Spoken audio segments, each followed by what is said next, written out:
So, Marjorie, how you been? I've been better. You've been better? What's going on? What's on your mind? They just keep telling me that I'm not getting along with people and that I'm defiant and I'm not. I don't know. I don't see it, but they keep telling me that I have to come see you, and I don't know. Man, so what's the situation of why they said you had to come see me? Yeah, they said that I wasn't getting along with one of my aides. Okay. She's a jerk. She doesn't listen to me. She doesn't take care of me the way I ask her to. I have specific things I want done, and if she doesn't do them that way, I get upset and angry. So you can see why I'd be mad, right? That's frustrating. Yeah. You want to have those things done. So is this a new aide, or is this someone you've been working with? No, I'm sure she's been there for a while. I haven't had her, but Okay. I'm sure she's been there. So this is new for you, this frustration with this aide. Yeah. This hasn't happened before. Yeah. Well, what was different before when you were able to get along with your aide? Well, they listen to me a bit more, and like I said, I have a very specific way I want things done, and the other lady, will do it that way and didn't question me and try to make me do different stuff and take different medication. I just have a way I like to do things, and so she listened. She got it. She understood. So you're saying the last person listened because you have a certain way you want to do things. Yeah. And so this new aide isn't listening to you and doing things her way. Yeah. And that's frustrating. Very frustrating. Very frustrating. So what was it with your old aide that you were able to communicate so well? She'd always greet me and say, "How are you doing, Marjorie?" And she listened to my stories in the morning, and she was really interested, and she was able to, like I said, follow my directions and didn't take any lip, and she kind of sometimes put me in my place, but only when I needed it and when I thought it was okay. Gotcha. She respected me a bit more, so I gave her that back. But this new woman, she doesn't do any of that, so why would I give her my respect? Got you saying before it was a give and take with the old one, right? Mm-hmm. Yeah. And this new one, you're just not having any give and take with her. No, she just does it her way, doesn't care at all about what I want and what I need. Okay. She shouldn't be doing it like that. Gotcha. So let's try to break this down. So on a scale of 1 to 10, 1 being that you were just not communicating with her at all, and 10 being you guys have a flawless relationship, right? You're just in sync, you're talking, you understand each other. Where would you say you're at on that scale? Probably a 3. A 3? Yeah. That's bad. That's bad. Yeah, it's bad. That's bad. Well, you wouldn't be here, right? Maybe not. So it's gonna be bad. So what would a 4 look like? If you just went a little bit better on that communication, what would a 4 look like? For starters, she would come in and treat me like a person. She would come in and ask me how I'm doing and care about my morning and what was going on. So, she'd be caring about me, I guess, a little bit more. Yeah. Yeah. And so just with us talking right now, I can't change your aide's behavior. We can't control other people's behavior, which is frustrating. We'd want to. So as we're talking, let's focus on what you can do. Because I know you're a powerful person. You're very passionate. You're strong-willed. You've gone and done a lot of things in your life, and you're taking care of yourself. You wouldn't be meeting with me right now if you didn't need to have things done to get your needs met. And so you're here to get that done.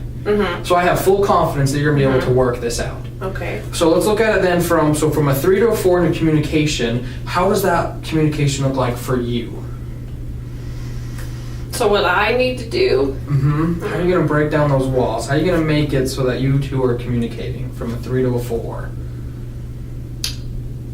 I guess I could be a bit nicer when she comes in, and I guess I come off a bit cold when she comes in because of how she's treated me. So maybe I could start off the conversation and ask her how she's doing. But okay, yeah, I think that'd be really good. Okay. Start things off on the right foot. So that's just from a 3 to a 4, just you starting off things on the right foot, right? So let's go even bigger. What if we jump 2 stages and went all the way to a 6, from a 3 to a 6? What would that look like for you? Well, it would look more like my last aide. So, like, we would be getting along more. She'd be listening to my directions and, doing things the way that I like them to be done without much questioning. Like, why do I need to do it like that? And why are you asking me to do this? Like, there'd be more give and take, like you said. Gotcha. Because in the past when we've talked, you talked about how you used to coach sports in high school and college. And so, you're very used to being able to get your needs met and say what needs to be done and then have it listened to. Yeah. Correct? Yeah, I am. Yeah. So when you were a coach, how did you get your athletes to listen to you? How did you have that relationship there with an athlete? Because I know communication in sports is vital. Yeah. You have to have that between your players and coach. Absolutely. That's a good parallel. Well, I mean, with my kiddos, I think that I was able to build some rapport with them, and they obviously respected me because I was their coach. So I didn't yell a whole lot at my kids. I didn't believe in that and that phony baloney. But I can see what you're saying now. Maybe I'm doing a bit more resisting, and so maybe that's why she's coming at me a bit harder. Got ya. I can see that now a bit more. Okay, great. So then does that help you then, how would you then plan to get to a 6 then, knowing that? With that parallel, how would you get to a 6? I think maybe I need to be the one giving Okay. a little bit more than I have been. I've really been maybe taking or wanting more than I've been able to give. So I think I can try to give Great. a little bit more than I'm taking. Maybe I haven't given her a fair shot. I don't know. I know you can do it. Like I said, we've talked before about your impressive career, and like I said, being a coach, it's all about communication. It's all about give and take. You're right. And to build that relationship with your athletes, if like you said, if you were yelling all the time and stuff, they don't listen. Yeah, they don't listen. Right. Yeah.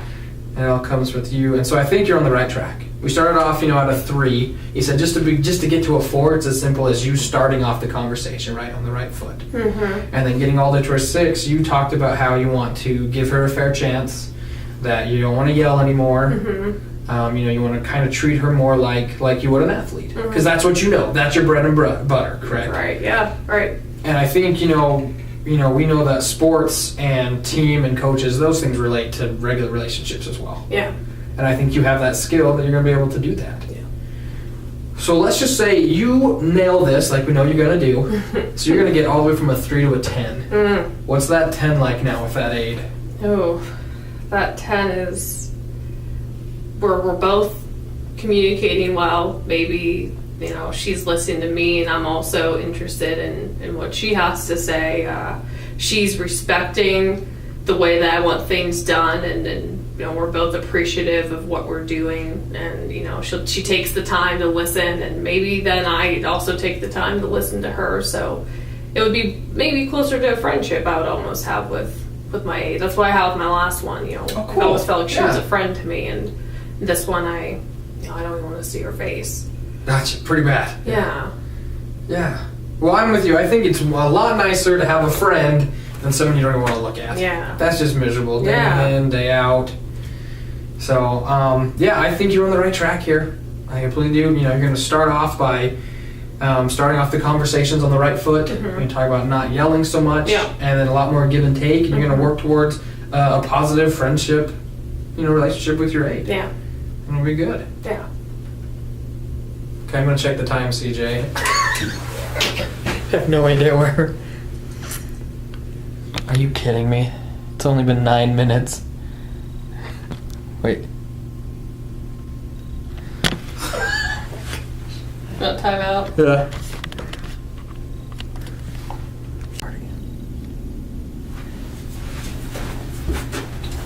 This time we got a timer, CJ. Forgive us. So that's looking really good, talking about communication. Mm-hmm. And I wanted to go into a little more specifically what happens with your routine with her. When she comes in to see you, what goes on? What are the things that kind of set you off in the communication? How's that all go? Yeah, so my old aide, maybe I'll walk you through what my old aide did. So my old aide, she'd come in with my breakfast and my medication, and she would say, Marjorie, how's it going? Like, what's new? Tell me everything. I get to talk to her, and she'd sit there with me with my breakfast. We would go to the bathroom together. She'd be able to kind of help me do that. We get dressed. She'd help me do that because I have some back problems, it's hard for me to be able to do that kind of stuff. Then we'd go for a walk, and she'd take me outside whenever it's nice out. And so we had conversation then. And I love reading the newspaper, but my eyes are so bad. So she would, read me some of the big highlights, the sections that were going on in the news. And it was great. And then I'd go back up to my room. She'd turn on the TV, and I get to watch some TV for a while. And, she would come back at noon. So it was just... She just knew how I wanted things done. And this other lady, sometimes she'll come in and forget my meds and have to go back out. And I like to take them all one time and eat my breakfast. And she rushes me when I'm in the bathroom, and I hate that. I hate being rushed. And, I don't think she really cares, like, how long it takes me, like, to get my clothes on. Like, she just doesn't do it the way I want her to do it. And she doesn't read the newspaper to me. She says she's so busy. She has other clients she has to go take care of. And I get that. I get that. I'm not her only one. But, there's not a whole lot of any personal time. And, I feel, like, rushed. And then I feel kind of anxious because she's rushing me around. Got ya. Yeah. So I get anxious when she comes in. Got ya. Don't so feel good. Let's start there. Let's start talking about how you get anxious when she comes in. So from the very moment she walks in, you're getting anxious, you're getting on edge, kind of thing. Is it mostly because you don't know what to expect because you're so used to the old routine? I think it's that I know what to expect because I know what this woman's going to do, and I'm not going to like it. Oh, okay. She won't change. Gotcha. Yeah. So walk me through when she first comes in. Okay. So when she comes in, my lights are already on, I'm already kind of awake. She doesn't really greet me and just kind of comes over with my stuff. And like I said, sometimes she forgets the stuff that I need. And so, she doesn't really say good morning. She'll just kind of come in and start the routine and say, what you need to do, right? And from that point I get anxious. Gotcha. My chest starts to hurt, and I just want her to leave. I don't want her there. I don't want her there. No. So we talked about how on our scale, right, from 1 to 10 about your communication, and the 3 to get to a 4, you talked about how that maybe you were the one that needed to start it off. Yeah. So how would you start off that conversation when she comes in? Guess I could ask her. I could just say good morning. Because I would do that. I feel like she needs to do that. She should be the one saying it, but you're right. Maybe I could say good morning and see what she does. I've never done that. Okay, great. So have you ever had a moment when she's walked in, you guys had a connection where you talked right away, or has it just been strictly business as soon as she's walked in? I mentioned that. There was one time that we went for a walk, and the flowers were starting to bloom outside, and it smelled so good, and it was so pretty, and we really like tulips, and so we were noticing the tulips together, and we sat down on a bench, and we kind of admired how beautiful they were, and that was actually quite nice. So nice. Yeah. So I mean that was okay. That was okay. So you do have at least we know of one topic of conversation you can have. Yeah. You both like tulips. But what if it's winter? What's winter? Well, then for me, that's one of the great things I like about winter is then I get to reminisce about everything I like, and I get to look forward to it. It's a good idea.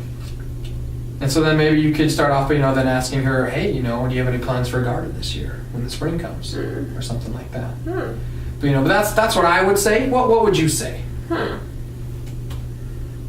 You're right. I like that idea that I could kind of talk to her about a garden, and if she actually gardens, and what flowers we're looking forward to seeing this year, and yeah, I think that might be a good way to kind of talk about things that we both like to talk about. There you go. So then that way you'd be starting off right on the right foot. Yeah. Right? We can both just kind of talk about something that you both like, and I think that'll definitely help make the rest of it go smoother.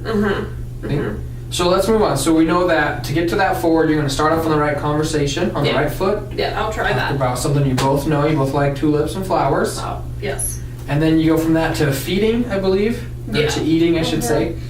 You go to eating. And so what's that like? That process. I feel rushed. I feel like it's kind of like just waiting for me to get done so we can move on to the next thing. And I like to, enjoy and spend some time waking up. And that's why I liked Ruth so much, is that she did that with me, and it didn't matter how long it took for me. So when she does this, I get anxious and angry, and that's when I snap at her. It's I think during that time, during food time, I want my space, and if she wants to talk to me, I would love that, but she just stands over me and waits for it to be done, and I hate it. That's when I snap. That's when I snap. That's when I snap. I can see that. Yeah, that's when I snap. It can be frustrating for sure. So someone's sitting there waiting on you when you just want to enjoy your meal. Exactly. Like you said, a little nice, light conversation during a meal is always nice. Exactly.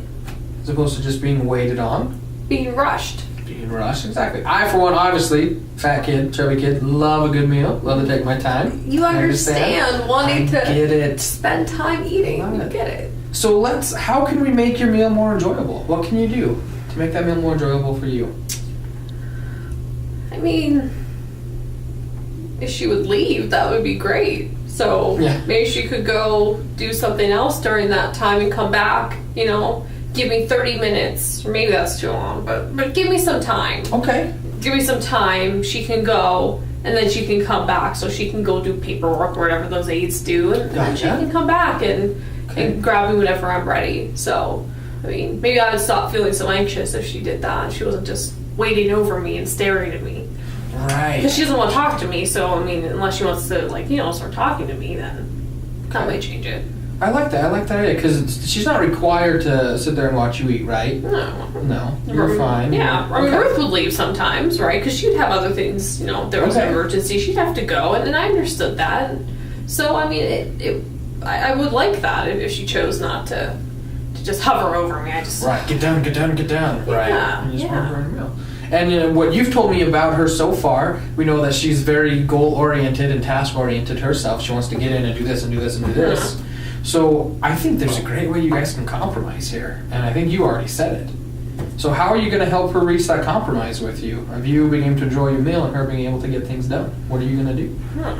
I didn't think about it like that. So maybe I tell, say, hey, I know you're busy and you have other things to do, so maybe go spend 15, 20 minutes getting this done, and then you can come back and grab me, and then we can move on. Because, I'm really thinking that this food thing is what really bothers me. Isn't that? The most, and that's when I just upset up, and my whole day is just off, and it's when I snap at her. It's when I just yell, and I tell her to get out, and I snap. So, maybe that's it. That's where I need to go. Okay.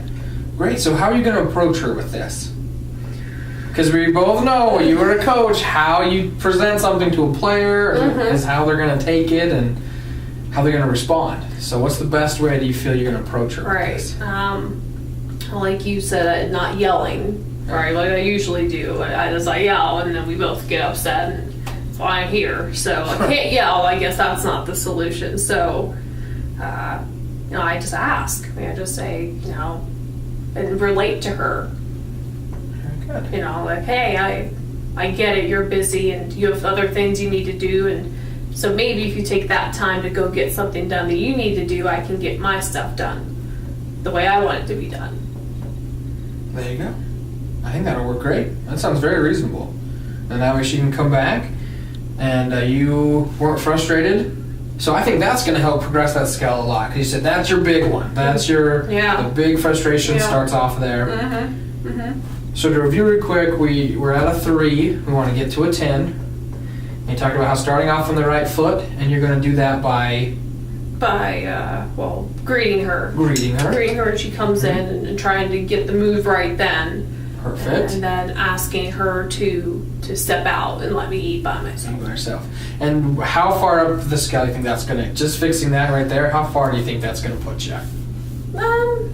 Maybe like a 5 or a 6. That's good. That's almost double where we started. Yeah.